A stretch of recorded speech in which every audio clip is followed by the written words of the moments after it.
njeno srce sada otvoreno, jer ti znaš koliko dugo je čekala ovaj trenutak. Gospode, hvala ti za život ove osobe.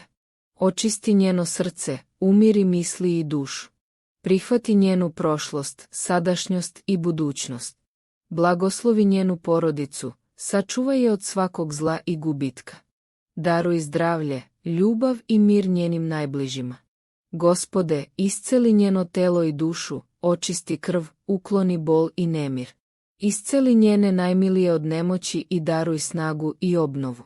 Najvažnije, Gospode, oprosti sve grehe ove osobe i njenog roda. Očisti od grehova mladosti i današnjih grešaka. Skini sa duše prokletstvo, teret i kaznu. Podari joj nov život bez straha u svetlosti tvoje milosti. Ako primaš ovu molitvu, napiši amin u komentarima i podeli je s nekim koga voliš. Danas će pomoć stići.